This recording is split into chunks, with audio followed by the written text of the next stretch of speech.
नन्हे नन्हे हाथों से समुद्र के प्रवाह को रोकने के लिए खड़ा हो। कितना हास्यास्पद साहस था, उसके साथ ही कितना आत्मविश्वास से भरा हुआ। तैमूर को ऐसा जान पड़ा कि इस निहत्थे बालक के सामने वह कितना निर्बल है। मनुष्य में ऐसे साहस का एक ही स्रोत हो सकता है और वह सत्य पर अटल विश्वास है। उसकी आत्मा दौड़कर उस युवक के दामन में चिपट जाने के लिए अधीर हो गई।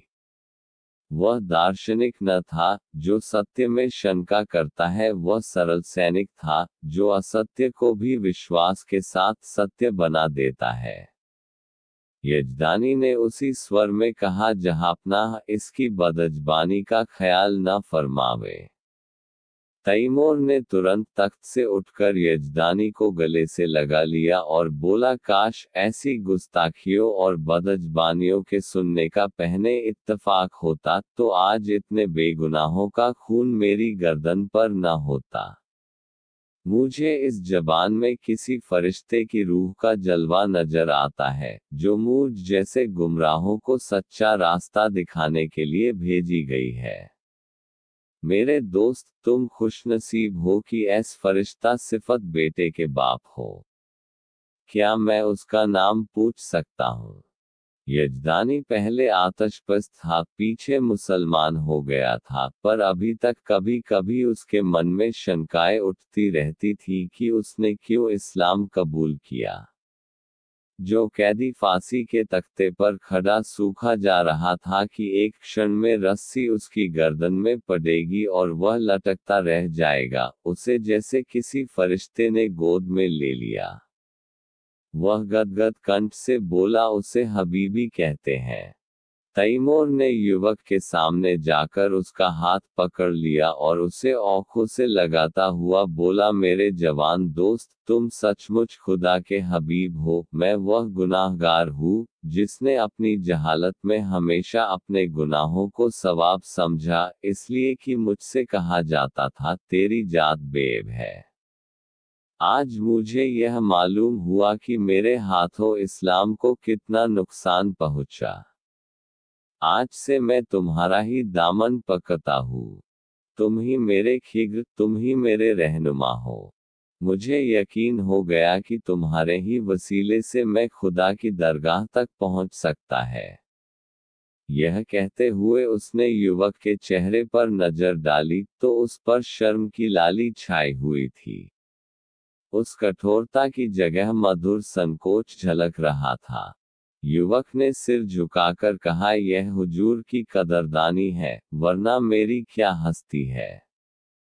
तैमूर ने उसे खींचकर अपनी बगल के तख्त पर बिठा दिया और अपने सेनापति को हुक्म दिया, सारे तुर्क कैदी छोड़ दिए जाए, उनके हथियार वापस कर दिए जाए और जो माल लूटा गया है, वह सिपाहियों में बराबर बांट दिया जाए।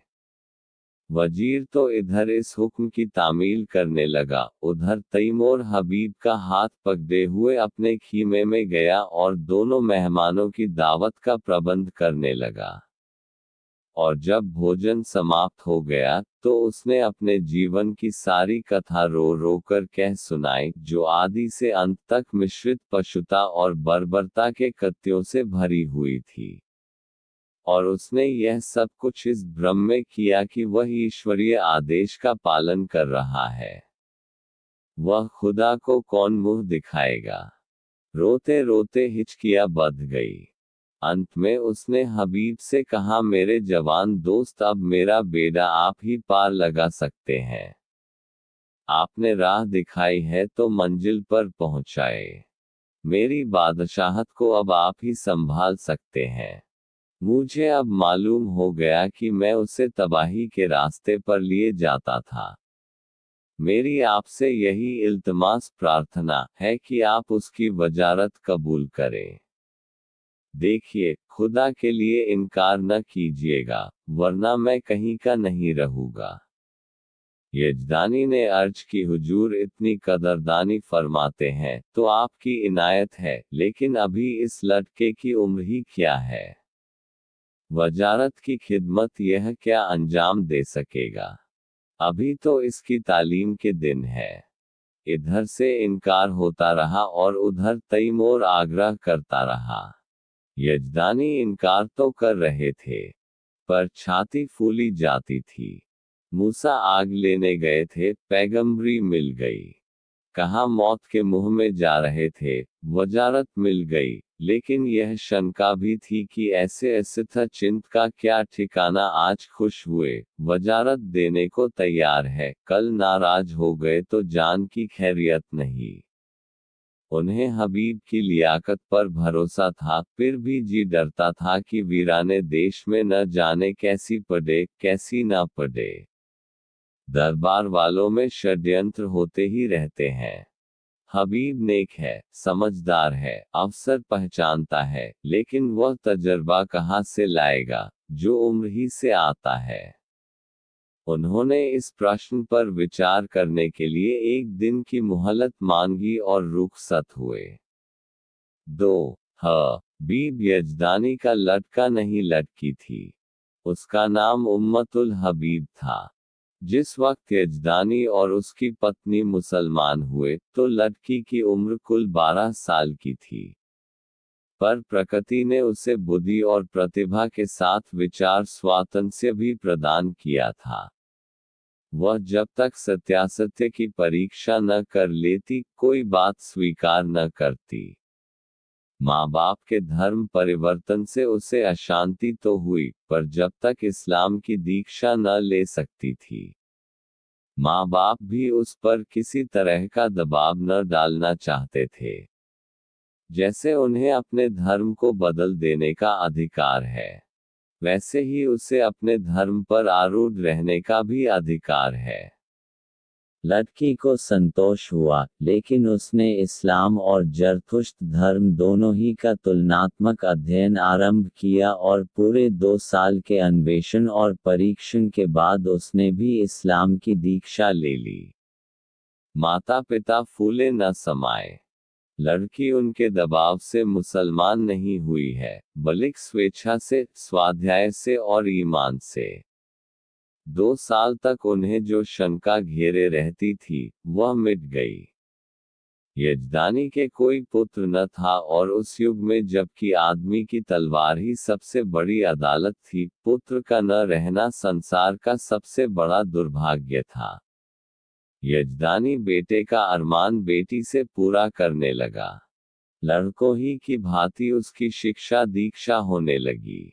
वह बालकों के से कपड़े पहनती, घोड़े पर सवार होती, शस्त्र विधा सीखती और अपने बाप के साथ अक्सर खलीफा बायजीद के महलों में जाती और राजकुमारी के साथ शिकार खेलने जाती।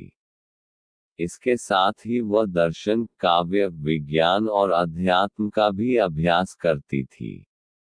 यहाँ तक कि 16वें वर्ष में वह फौजी विद्यालय में दाखिल हो गई और 2 साल के अंदर वहाँ की सबसे ऊंची परीक्षा पारा करके फौज में नौकर हो गई। शस्त्र विधा और सेना संचालन कला में इतनी निपुण थी और खलीफा बायजीद उसके चरित्र से इतना प्रसन्न था कि पहले ही पहल उसे 1000 मनसब मिल गया। ऐसी युवती के चाहने वालों की क्या कमी।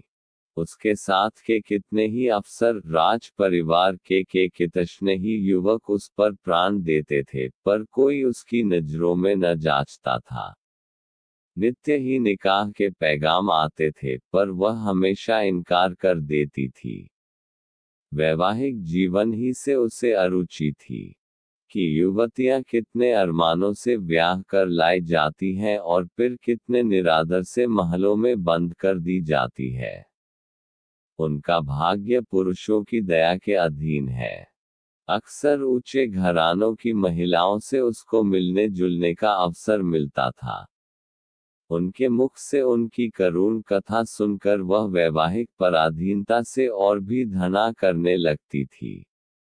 और यजदानी उसकी स्वाधीनता में बिल्कुल बाधा न देता था। लड़की स्वाधीन है, उसकी इच्छा हो, विवाह करे या कुंवारी रहे, वह अपनी आप मुख्तार है। उसके पास पैगाम आते तो वह साफ जवाब दे देता, मैं इस बार में कुछ नहीं जानता, इसका फैसला वही करेगी। यद्यपि एक